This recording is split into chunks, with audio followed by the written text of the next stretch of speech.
সোয়াবিনটাকে এইভাবে একটু রান্না করে দেখুন, খেতে দারুণ লাগবে, বাচ্চাদের মুখে লেগে থাকবে, বড়রা যারা সোয়াবিন পছন্দ করে না তারাও খাবেন। আমি এক বাটি সোয়াবিন নিলাম, সোয়াবিনটা ফুটন্ত গরম জলে সেদ্ধ করে নিলাম। একটা গোটা আলুকে চৌকো করে কেটে নিলাম, সিদ্ধ করা আলুকে আমি পেঁয়াজের খোল সহ চৌকো করে কেটে নিয়েছি। 1 চামচ রসুন বাটা, 1 চামচ আদা বাটা, 2টো কাঁচা লঙ্কা কুচি। সোয়াবিনটা আমার ভালো করে সেদ্ধ হয়ে গেছে, ছেঁকে নিয়ে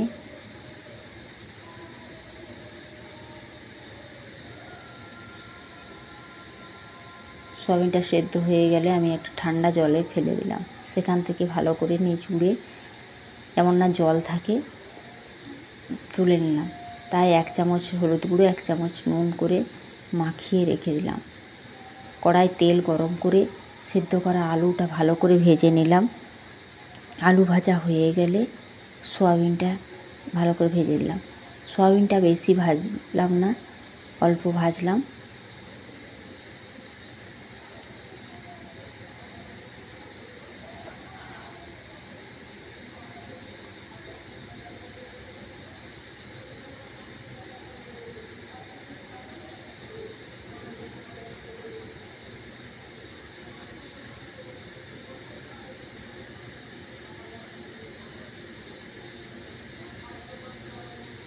আর ভালো করে সোয়াবিনটা ভাজা হয়ে গেছে। কড়াইতে তেল দিয়ে ওই তেলে পেঁয়াজ কুচিগুলো আর 2টো লঙ্কা কুচি একসঙ্গে নেড়ে নিলাম।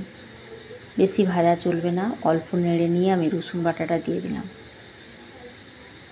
রসুনটা হালকা ভাজা হয়ে গেলে আদা বাটা দিয়ে দিলাম।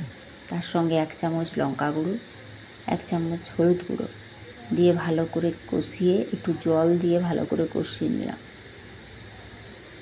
তার সঙ্গে 1 চামচ চিনি দিয়ে দিলাম।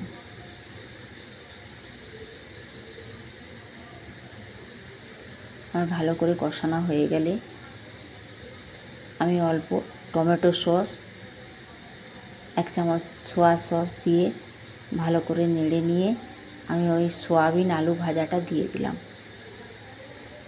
এই মশলার সঙ্গে ভালো করে নেড়ে নেড়ে আমার ভাজা হয়ে গেলে